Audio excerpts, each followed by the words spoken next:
Благодарам, почитувани граѓани, почитувани медиуми. Новиот закон за финансирање на единиците на локалната самоуправа, кој владата се обидува да го протурка по скратена постапка, отвара сомнеш за нов мултимилионски скандал. Станува збор за 50 милиони евра кои ќе се делат под сомнителна методологија и субјективни критериуми. Фактите говорат дека најголемиот дел од долговите на општините се стари и отпаѓаат на каматите, а не на главнината. Зошто тогаш владата не формира тим кој би преговарал со најголемите субјекти на кои општините им должат и тој тим да се обиде да договори целосен или можеби делумен отпис на каматите? Вакви искуства има и во минатото. На тој начин ќе покажеше СДСМ дека не се работи за скриени бизнис намери. Веќе се говори дека владата со ваквото законско решение отвара можност да договара 50-50 поделба на парите кои што граѓаните ќе им ги платат на овие фирми на име на долгови на општините. Од тука ВМРО-ДПМН смета дека постојат сериозни основи дека се подготвува уште еден срамен грабеж и затоа предлагаме владата наместо да ги дели парите од ракав да формира комисија и да преговара за отпис на долговите со фирмите. Уцена на фирмите да исплатат пола од вратените пари во нечи джеб е неприфатлива за никого. Дали тоа ќе биде критериумот кој ќе одлучи на која од две фирми што исполнуваат услови ќе бидат вратени парите? Почитувани, законот кој го прави од народената и криминогена власт е неморален. Тој значи амнестирање на недомаќинското трошење како во случаите на општина Охрид, кој од времето на градоначалникот Аце Петрески од СДСМ има долг од над 971 милион денари, или општина Тетово со долг од скоро 919 милиони денари, или Куманово со долг од 233 милиони, или Струга со долг од над 262 милиони, или Чаир со 138,5 милиони и слично. Само овие 4 општини должат над 2,5 милиарди денари. Владата предводена од Заев нема никаква економска стратегија, ниту слух за потребите на граѓаните. Овие 50 милиони евра, кои сега ќе ги пренамени на општините, нема да бидат додадена вредност.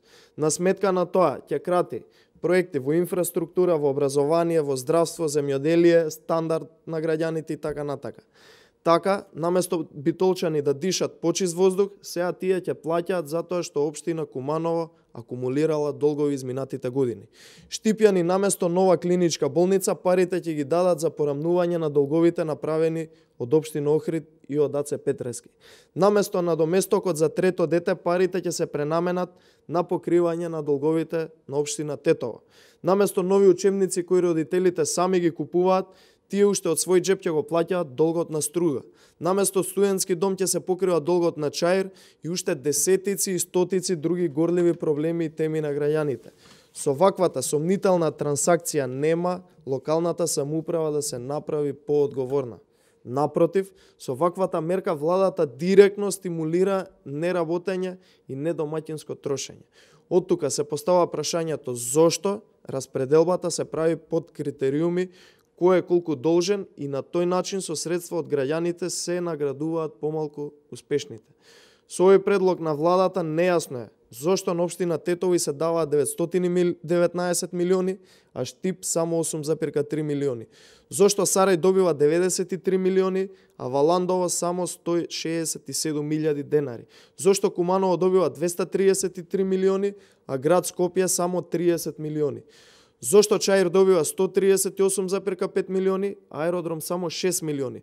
Зошто Охрид добива 971 милион, а Кавадарци 13,6 милиони? Зошто Струга добива 262 милиони, а Велес само 91 милион? Зошто Дебар добива 109,5 милиони, а Крива Паланка само 2,5 милиони? Зошто Арачиново добива 30 милиони, а Радовиш само 4,2 милиони? Зошто Кичево добива 146 милиони, а Ѓорче Петров, замислете, само 3 милиони? Не смеат граѓаните да плаќаат за неспособноста на градоначалниците на СДСМ. Јавноста треба да знае дека основната причина зошто општините водени од СДСМ не може да ги сервисираат долговите е фактот дека истите ниту имаат проекти, ниту пак знаат да ги менаџираат општините, ниту пак знаат како да реализираат капитални инвестиции. Затоа и нивото на капитални инвестиции знаеме колкаво е. Доколку градоначалниците, наместо да купуваат луксузни лимузини и возила, и се заинтересираат за капиталните инвестиции, истите општини ќе имаат поголеми приходи и ќе ги сервисираат своите долгови.